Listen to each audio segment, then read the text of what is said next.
younger, so I went to college when I was 15, sorry. And I got into creativity very early, so I drew comics and illustrations and things like that. And I knew I wanted to create quite young, but I didn't know what to do. So I did a lot of different courses. I did fine art, printmaking, photography, and various things.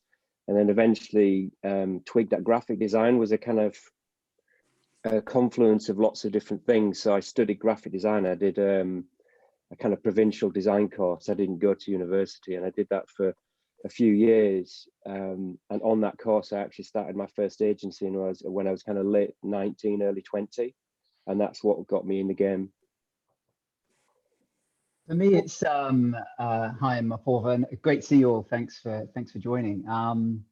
I guess similarly, you know, my journey was one of kind of discovering design. You know, back when I was young, you know, my folks probably had ambitions of me being something other than a creative, you know, maybe something in business or otherwise. But I was drawn to art and design at school. I do remember actually kind of an early memory of an uncle taking me to see the film Tron. I don't know if you all remember that, from 1982, but quite an iconic one. And at the age of 10, I didn't know quite what I was seeing, but something stayed with me. And that, coupled with my dad's fascination for the film 2001, you know, kind of gave me this sense that there was something there, but I didn't know what it was. And similarly to Sai, I kind of, you know, migrated my way from school and doing art and so on through to foundation course at Middlesex University, where I stayed on and did a visual communication design course. So kind of that arc was kind of what led me to figure out that design, and specifically graphic design, was of interest. But even then, you know, going through uni, I didn't quite understand it in full. You know, that journey was one that we had to figure a lot ourselves. And then my journey was one of continuing that and trying to understand what design even is. So when you talk about your first agency, was that just you on your own? Did you join partners with somebody? No, I started it with two of the guys who were on the same design course as me, who have both had very good careers as well. One is Chris Ashworth, who went on to do things like Raygun, and I think he works in America now.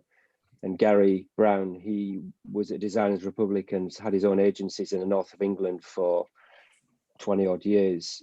So we did that for 2 or 3 years, and after that realized we didn't know anything about anything, so decided to kind of just give it a rest. And I wanted to go to London to kind of cut my teeth at, you know, on a bigger scale, I suppose. Yeah. And what was for both of you, what were the agencies you worked in, or that gradual career path once you'd taken it up as a profession? Just walk us through those agencies, you know, from skill and the type of disciplines. Was it, you know, what were the work involved and the team sizes? Sure.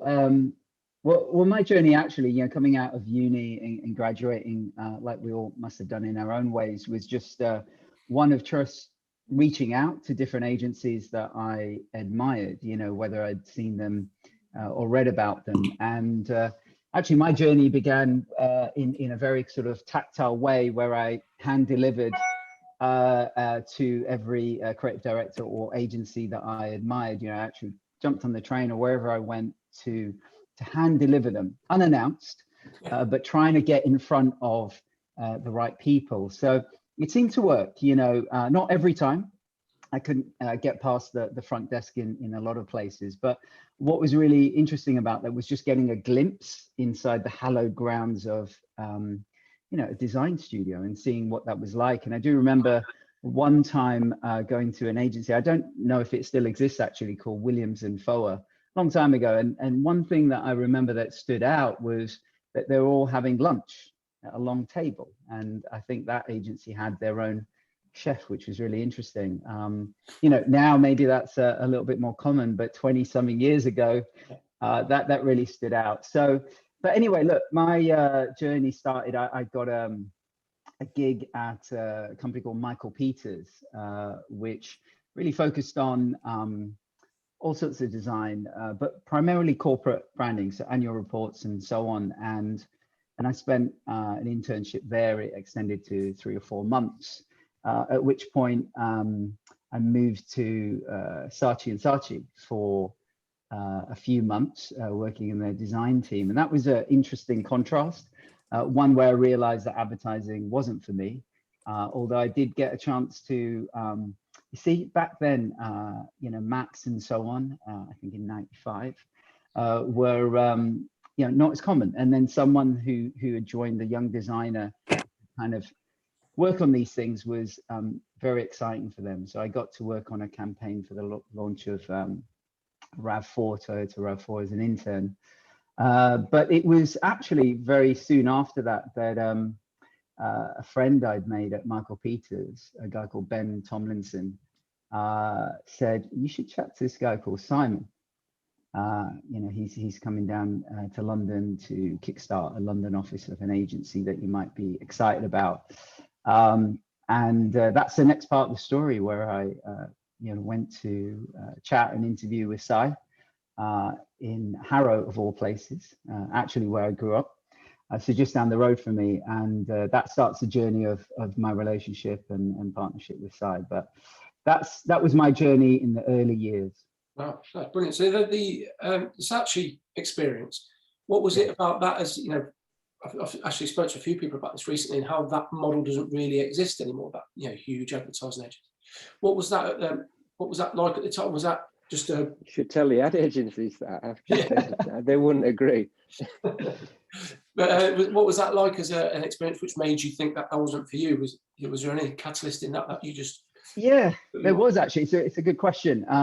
So look, I was there, and it was exciting. You know, there was something about the. So this was Saatchi and Saatchi on Charlotte Street. I don't know if they're still there, but you know, you're really young. You walk into that marble office, and you have a seat at a desk, and it all felt very buttoned up. But what was exciting about that was meeting the you know, these super talented typographers of the time. You know, crafting these beautiful kind of layouts and stuff. So there was a lot of learning there. But I guess what didn't resonate with me was the fact that the design component was really an asset, you know, a room where there were people and they were a resource, rather than you know, folded into the creative journey. And so that didn't really resonate with me. And equally, you know, at Michael Peters, the whole heavily corporate kind of annual reports, you know, back at the time, just didn't feel exciting.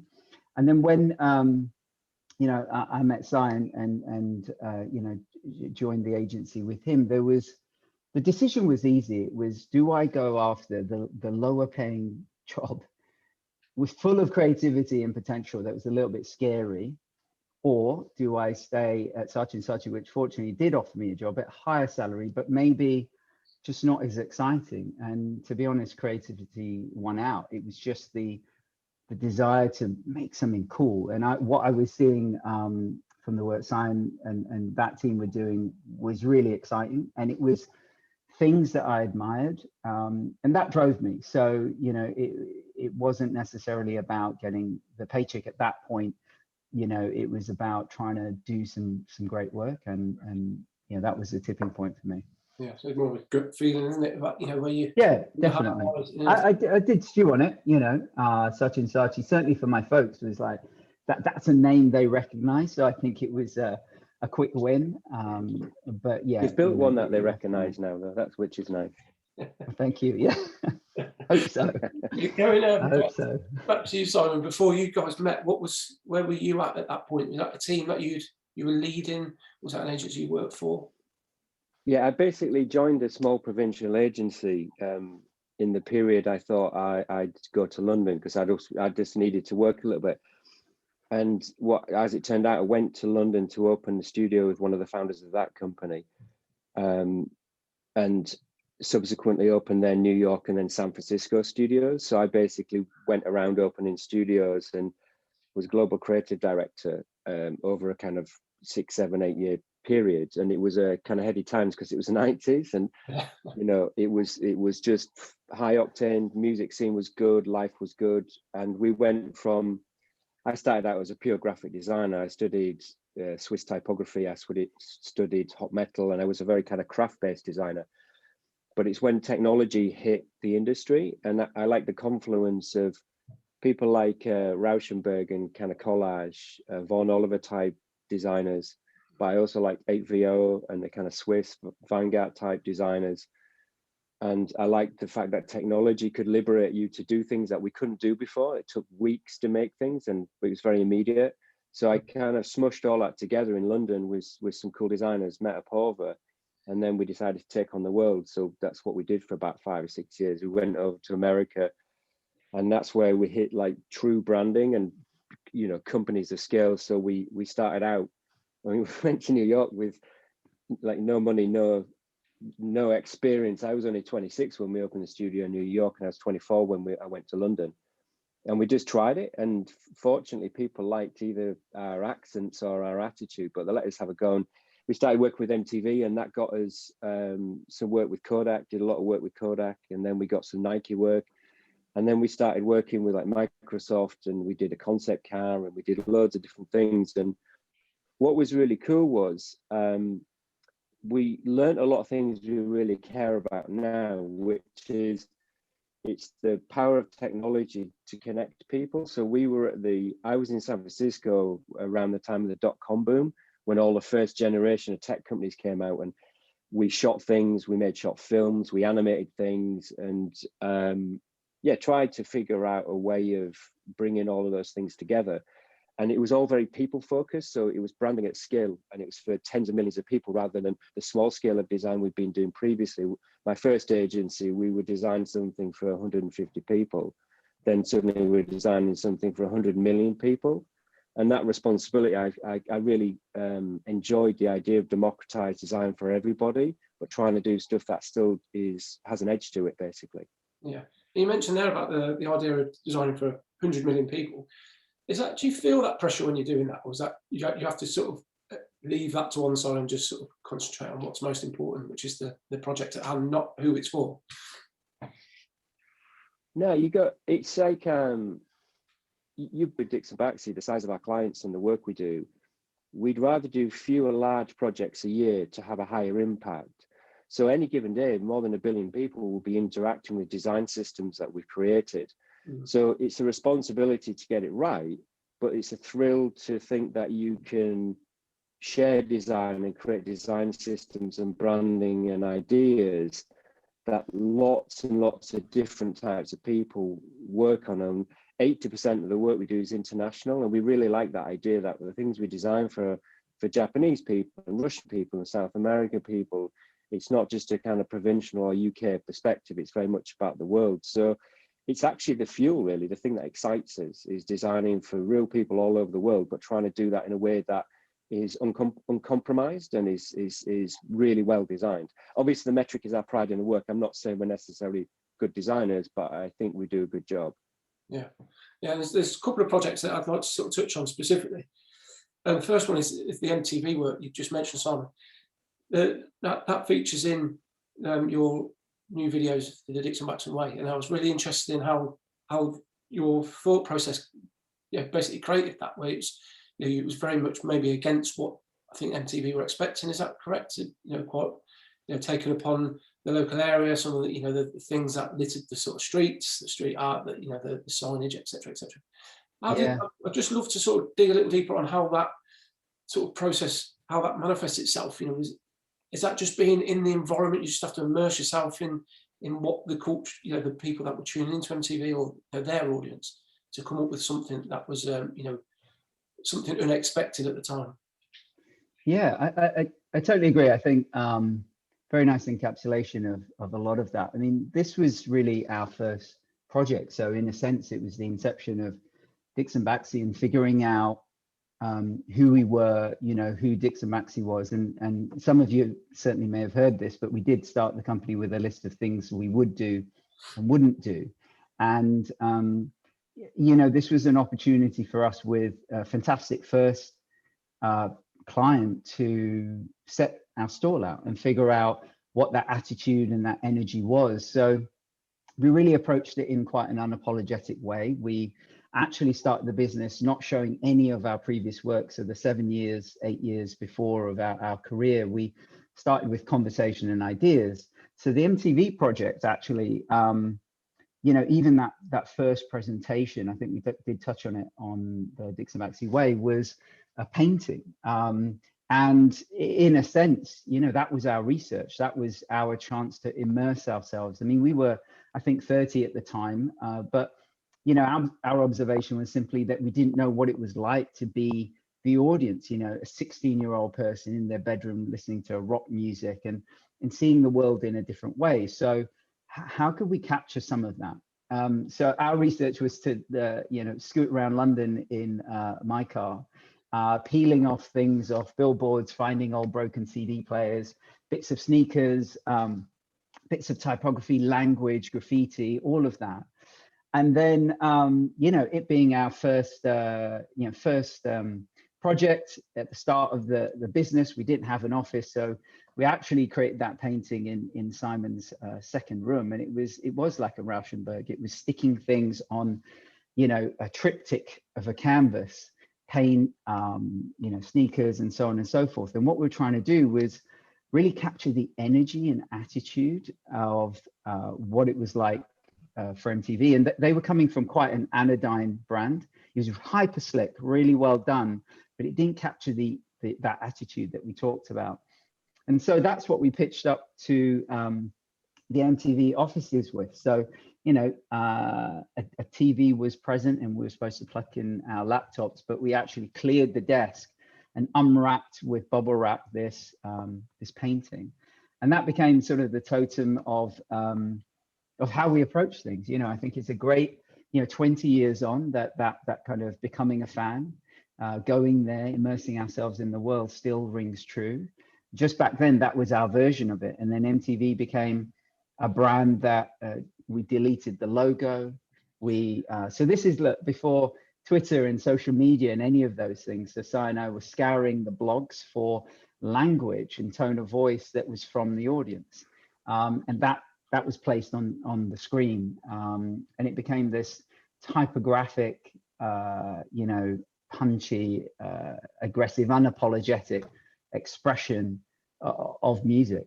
I think it's really important for people to understand that, especially younger people, that design isn't always just about sitting in front of a Mac and just churning out stuff just because it looks pretty. You know, it goes so much deeper than that. And I think that's something I've learned from you guys, you know, along the time that I've followed you. That there is so much more about that experience. It's about being immersed in different cultures and especially the people that you know, it's ultimately about the people that you're, you know, the audience you're aiming it at, not just the brand that sort of that you're trying to please. Are they similar processes that you still follow today, you know, that run through? Right? I think it's an interesting space, this, which is it's about, if you're a designer, I think it's something that is hardwired into you. So it's not just a job, it's part of your life. It defines who you are creatively. And I think the more you experience life and the more you look at how you're influenced about things, the better the creativity is. And your mind is always, you know, capturing ideas or is kind of on. And the more you open yourself up and the more you listen and the more you're receptive, when you do come to create, you're more likely to make something more interesting. And I've never seen what I do as a job. I see it as a way of life. Mm-hmm. So why wouldn't I go out and meet the people we're designing for? Why wouldn't I sample life? Why wouldn't I try and mix things up? Because it makes the work, your sleeves up and dive in, because otherwise you kind of sat on the side of things. And technology and systems and software, that doesn't design, your mind designs. Mm-hmm. And you need to fill your mind with something that is original, different. And if you're receptive, you'll create ideas that are, I think, push things forward. And that's what we try to do. We're not interested in work which is, you know, we're not really interested in the past, to be honest. Even talking about what we've done previously doesn't really interest us. We're interested about tomorrow. And tomorrow is what is that next experience. Yeah, I think that's a really important point to sort of, you know, the culture that you follow as individuals is, you know, to recall upon, you know, whether it's music or fashion or food, drink, etc., etc. That's always, you know, it's having that sort of mental bank, isn't it, of things that you can, you know, draw upon that help influence your work. I think that's a, you know, a really interesting, you know, thing for people to sort of, you know, keep on learning, really, isn't it? But, Paula, you just mentioned there about about some of the key things that you'd said that you would never do or you didn't want to do when you launched or you started the company? What, for anyone that doesn't know, what were those points that you guys had sort of outlined that were no-go zones? Well, look, it was, I mean, a lot of it was around just no bullshit, you know, being honest and transparent, true to ourselves. You know, we wouldn't compromise, you know, 20 years, it's a long journey, right? It's challenging. We face all sorts of challenges together and with our team. So, you know, along that journey, you're faced with choices. But, you know, where we, you know, face those choices, we don't want to compromise our values. And I think that's really important. You know, right from the beginning, we had this list, you know, just kind of being transparent and honest, not bullshitting. All those things are truths that help guide us. And I think it's really important to figure out those things personally as much as for a business. And those things help us make some tough decisions. You know, we oftentimes think about the power of saying no. You know, that was a thing we would do, right? To appreciate the power of that. And, you know, we arguably live in a world where saying yes is actually a good thing. You know, we do believe in the power of positivity, but equally, we need to use the power of no to define those things, to curate what we do, and excuse me, the things we say no to define what we do. Okay. So those values that you guys sort of set out originally, are they things that you are continually evolving? Are they things that you had to dedicate a lot of time to sort of understanding what you wanted to achieve and who you were, or did they come quite naturally? Yeah, they've evolved over time, to be honest. You know, as I say, from that list originally, and funnily enough, actually, you know, as we're going back to the studio, we're running a series of what we're calling Playbook sessions.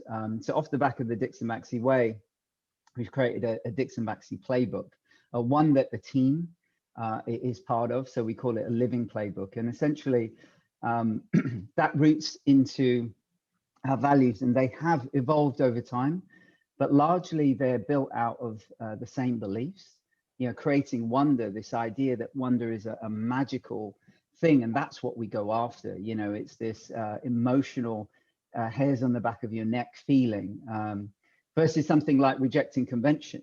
You know, it's a powerful one that positively helps us sidestep the sea of sameness. I'm sure we all face that, and it's almost easy to take an easier choice, right? To fit in with the masses and feel safe in that. But for us, it's really important to start at what we call uncomfortable, because the process gets us to just safe.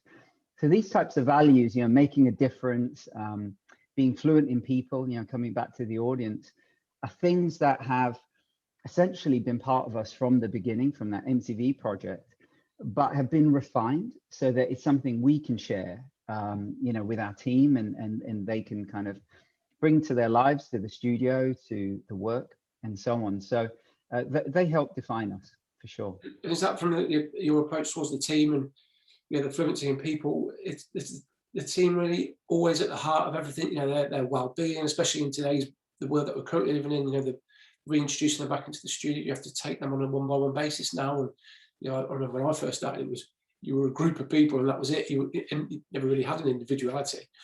Is that really core to that's what Dixon Baxi stands for? I think it's always been a balance between the power of doing something together as a group, if you have a studio, and obviously the responsibility to look after those people. And it's to achieve anything great as a group, you have to have a sense of togetherness, and you have to have a shared vision, and you have to have a duty of care and look after each other. And looking after the entity is really important, because that's the thing that creates stability. But then within that, you need to give space for individuals to shine. So how they develop their careers, different people work different ways. And what you're constantly balancing is the strength of the group and what that represents versus the individual and what they bring to that and how they interact with other people. And that applies to how we interact with clients or the people we design for. It's about listening and understanding people, caring about what they think as well as yourself. So that's a kind of emotional intelligence or empathy. And also, we're just realists. We understand that the world changes, and what happens, I think, sometimes is people are surprised the world's changed, or they're surprised that things are different. And, you know, in my experience of 3 decades of running studios, at least a third of the time you run an agency is going to be in a recession, for example. So being surprised that there's financial difficulty is an odd thing to have happen if you're in a business for any length of time, because you know it's going to come. No one knew COVID was coming. You know, no one knows that there was going to be a recession in 2008, but it is going to happen at some point. So what we do is we think about the things that make our company strong intellectually, creatively, financially, and the things that will allow us to control our own destiny. And that's how we build it. So we're trying to future-proof ourselves against anything that might happen to stop us doing what we like. And that's how we curate our clients. That's how we think about who we work with. And that's how we think about how we build our team, the kind of attitude and spirit and duty of care of the people that we work with. Wow.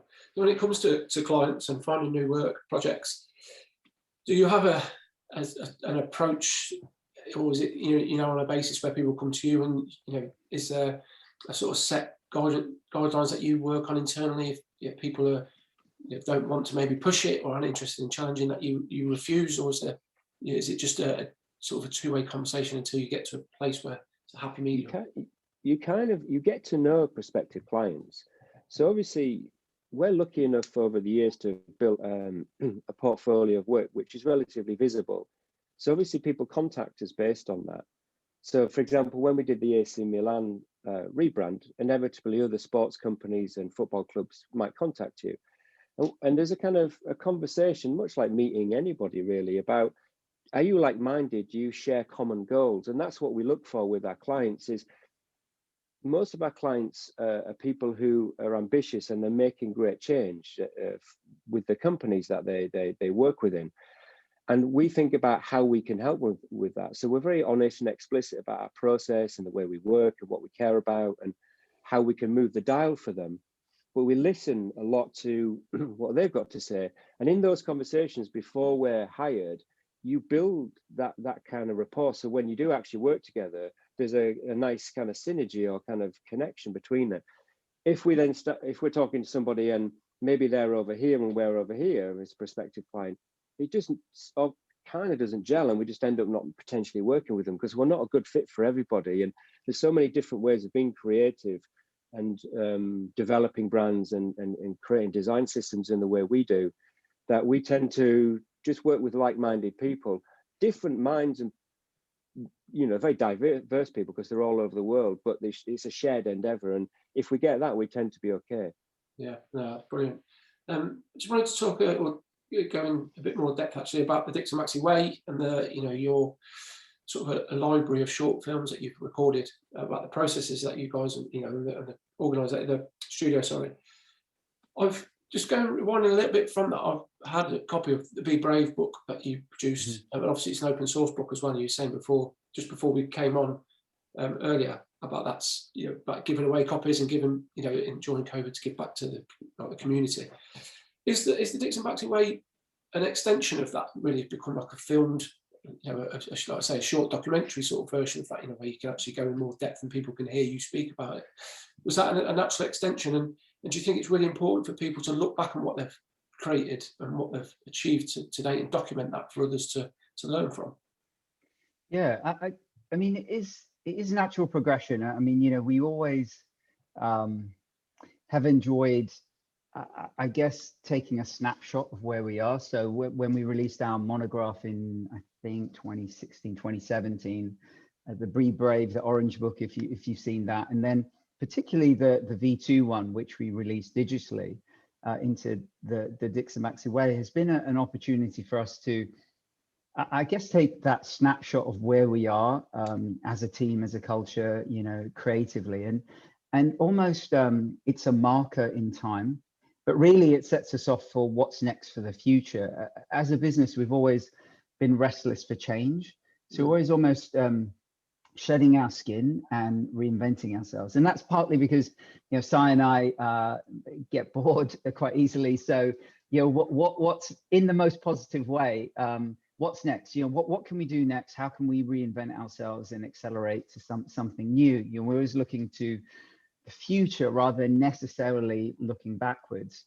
But yeah, I think when we came to certainly V2, you know, we're right in the midst of the start of this pandemic, and for us it was doing a few things. One, it kind of ignited a sense of creativity. We wanted something to kind of bind the studio and help celebrate you know, the power of creativity, but more importantly, share that with as many people as possible. And that's why it was 1, digital, and 2, for free. And then the Dixon Baxi way is really an extension of that. It was born primarily out of distilling, you know, a lot of the experience we've had over the last 20 years, you know, us coming to our birthday in late October, and sharing that with the team. You know, we've got a lot of new people joining, and that story and those insights are something that they, you know, hunger for. And we thought it was an opportunity of actually just taking the time and effort to put that together as a series of films to create some content. And then it felt like a natural progression to say, well, actually, you know, why keep it for ourselves? Can we make it in a way that might be useful for the next generation or whoever's interested in creativity? Because there's the tactics of design, but there's also the higher order conversations about the principles behind design and how it can help shape things and be more responsible. And so it's kind of an open call, an open source conversation that we'd love to continue. And we see the Dixon Baxi way extending to the rest of the team, where we'll release more films, and hopefully in the way, Chris, you know, you're doing to the community itself. I think it's really important because I grew, my early days was always in agencies that were closed. You know, it was like a prison sort of environment where we never spoke to other creatives, never spoke to the dogs. So the mentality, I'm sure, was, I don't know, but it felt like it was, they're going to steal our clients, or they're going to judge our work. Or, there wasn't any community sort of essence. And I don't know if that's just where the environment on. They can't steal who you are. I mean, I think everybody thinks that at some point in their journey, that if you let the magic sauce out, you'll lose your clients. But I think there's something deeper than that, is that people don't like to appear vulnerable, and particularly appear vulnerable in front of clients, because you need to be on your game. And if you show that creativity is messy and it's difficult and you've made mistakes in your career, is somebody going to hire you? But the truth is, those mistakes you make, the things that you learn along the way, is how you become brilliant. Nobody gets brilliant without trying things, failing. And there's a lot of imposter syndrome, self-doubt, and all the bullshit that goes with our industry. And then over here, there's all the awards. You know, the last couple of weeks, every single person on the planet seems to have won a Cannes Lion. And it's like, it's a lot of pressure on people. So, and not that I don't like Cannes Lions, they're very nice. But the point being is, it creates this kind of sheen over here that everything's perfect. You only see the work and it's immaculate. And then over here, no one's really talking about what it takes to be a creative, and it takes effort, and you've got to practice, and you've got to fall down, and you've got to understand that it's better to have principles driving what you do than worrying about software technologies. And people talk about the surface of our industry a lot. It's, you know, for example, everyone's talking about home or studio at the moment, about work and remote. All those words are empty. It doesn't mean anything unless you talk about why you're working. Like, it's fine if you want to be an independent expert who works at home. That's a fantastic lifestyle. But if you're a collective of 40 or 50 people, you need interaction. Humans are tribal. So maybe it's better to work together for a number of days and have fluid days. So what happens is, everyone talks about the technology, systems and words and drivers, but they don't talk very often about why the fuck are we designers in the first place? Why do we care about our work? Why is it important? So we wanted to express that part of it, the thing that's underneath. And the Dixon Baxi way, I think, is the first step to that. But Be Brave 2 was also an indication of that. And wherever possible, we'd like to be as candid as possible about the reality of professional creativity. Yeah, I think that series of videos, especially because it is, you know, insight from, you know, both of you, from the horse's mouth, so to speak. I think that's just, and it's open source. It just break down those barriers. It doesn't just, you know, it goes way beyond just a logo or a website or portfolio. You know, it shows the human story behind it, and I think that's really exciting for everybody. If nobody has checked it out, you've got dedicated websites, haven't you? Is it Dixon Baxi Way? Is it the Dixon Baxi Way? That's right. Yeah.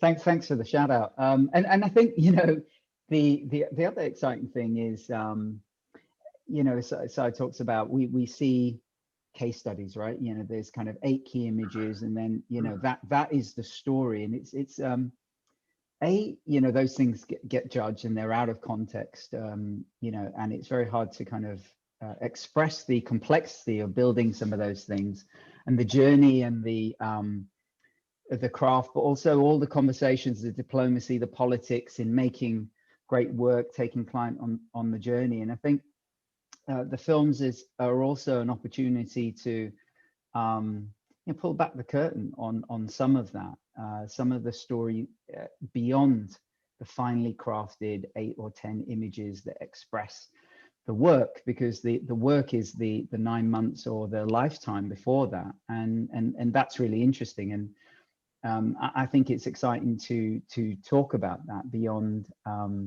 you know, that final piece. Yeah, do you think that there's potentially to have a silver lining to COVID, if that's possible? Obviously, the health side of it has been horrific, but the idea that, from my perspective, there seems to be more people trying to reach out and help, you know, other people within the industry, more than I've ever. Maybe I've just not sort of focused on it before, but it feels like there's a lot more work going on to support one another. I agree with that 100%. We noticed when we went into COVID, obviously we had no idea how severe it was going to be, but there was a savage drop off of work for everybody. And some of our clients, like CEOs and major executives of businesses, rang us up and said, "How are you? How can we help?" And it was really amazing that not just people in the industry, not just our friends and colleagues, but clients actually started talking about the fundamentals of relationships and how we can help each other. And then as the year progressed, I talked to tons and tons of different people at agencies, people who run studios, societies, you know, all those different people. And everybody was trying to figure out initially what the shock was going to be, and then figured out that whatever happens to the industry, it's much better getting out of it together. And there's a much more honest, I think, transfer of knowledge between people. And I've talked more to people who run agencies in the last year than I have done for quite a while. I've always chatted to a lot of them, but I like the idea that, you know, if we're going to get off the mat, we might as well do it together. And there's enough work for everybody. And there's so many different ways you can be creative. You don't need to compete at all. You can all share the industry. And if all the agencies and all the creators and all the freelancers and experts are doing well, the industry does well. And if the industry does well, creativity is a fuel of culture and business. The country and the world does better. It's a game changer, is creativity. And I don't think it's necessarily respected as much as it should be, I think, because it's the fuel of innovation for culture. And I think we share a burden to help each other. Yeah, I think where we're at now, the potential to, you know, this idea that community is used a lot. And I always felt previously it's quite hollow because of social media. It's, you know, it's just a, you know, a bunch of made up friends, but I think there's got a potential now to really, you know, the essence of what community stands for, to really bring it together with us all sort of overlapping and, you know, irrelevant of experience or age or ability. It's just a group of like-minded people wanting to work for the benefit of, you know, the long term. So, you know, people can. Sorry. I was just going to say, people are wary of and can smell bullshit, I think. And I think people's radar for kind of the bullshit of the industry is heightened massively. And what people are, I think, are focusing on now is how to improve our industry, the diversity of it, the way that we all work, how technology facilitates a better way of working, how community comes together. So I think it's a wake-up call for us to all look at the good of what we have and how amazing it is to be creative people and cherish that instead of some of the kind of slightly stiffer and kind of egocentric stuff that the industry had before. Yeah, definitely. Yeah, no, I think it's a really long, a bigger conversation that could be had. That'd be interesting, you know, in future. I just wanted to touch upon, conscious of the time, the work that I'm not sure everybody knows you guys do, but the films that you is it Tiger Raid that you produced recently? Can you tell us a bit more about that? And, you know, is that part of what you're saying, Paul, about getting bored quite easily and wanting to freshen things up all the time? Is that just another step into the creative field, you know, narrative, storytelling, just an extension of what you guys do as an agency? Yeah, I mean, you know, that really came about from our love of film. You know, when Simon and I met, you know, we kind of bonded over that love of film, the discussion of the craft of story and the scale of it. You know, there's something wonderful when we can all go back to the cinemas if we haven't already, you know, sitting in that darkened room and being completely transported by a story. And I referenced 2001 A Space Odyssey at the beginning of this, and you know, that is that epitomizes that sense of craft of design and thinking and story and beauty and all of those things that we were drawn to. So you know, I think in our early years and even into Dixon Baxi, we'd always come back to that and use filmic references to help us articulate a grander vision. And then when there was an opportunity, probably about, I'd say 10 years ago, right? So you know, to kind of think about that, we started to embark on quite a long journey. You know, the difference between some of the work that we do at Dixon Baxi versus films is time. You know, our projects do stretch 6 to 9 months, but this is years of work of learning the craft. And we were starting from nothing. And there was another chap that was you know, a critical part of the ride, Gareth Evans. And then Si and Gareth actually worked very hard to, you know, we had this ambition of not only making film, but also originating the content, you know, actually writing it. So it's probably a good point for Si to pick up the story. Yeah, I mean, I suppose what it's about really is stretching yourself creatively. So, you know, I've been a designer for 32 years because I started quite young. So you have to do things to refresh yourself somehow. And at the moment, we're doing other things. So we're looking at content and how we communicate to the world. We're looking at digital products and services. So I think in the next year or two, as we mature, we're basically coming to the end of our second decade as an agency. October 31st is our 20th anniversary. So we'll have a big celebration. But everything we're thinking about is what's next. What can we do with all the great things we've got and the experience? And I think, you know, a more kind of technology-led future is where we're leading. It's like content, connectivity, large-scale brand building. So I think we'll start to make more and more things which are for the sake of creativity, experimental, and there are ways of recharging and refueling and kind of pushing the envelope in the industry, because I think the industry is potentially atrophied a little bit over the last few years. I think we need to kind of get back to a bit more hard charging and doing kind of cooler and more original work. There's a lot of very similar work at the moment. So we're kind of focused on that at the moment, which is how do we refuel ourselves to do more innovative work, again based on our metric, just how we see the world. Not that I'm not grumbling about anyone else's work, I'm just looking at it from our perspective. Wow. So I think that's a great place to end it. I've got one really anal question at the end, is how did you decide who was going to have their surname first? You know what, it has been a question Dixon that's come Baxi up, rolls off the tongue better than Baxi Dixon. Exactly, it just sounds good. And the other good thing is that we have 2 X's and 2 I's in the name. So, you know, I don't know if you've noticed the X dot symbol, that's where that's from. But yeah, the short answer is it just sounded better. The Lennon and McCartney of design. Brilliant. There's no egos here. Perfect. Right, so a great way to end it. I appreciate your time, everybody. Just to end up, where can everybody find you? I'm sure virtually everybody tuning in knows about you guys and where they are, but you just go and let us know, like social and websites. Just quickly recap where's the best place to get you guys. Oh, is that over to us? Dixon Baxi. Yeah, just at Dixon Baxi and Dixon Dixon Baxi. Baxi.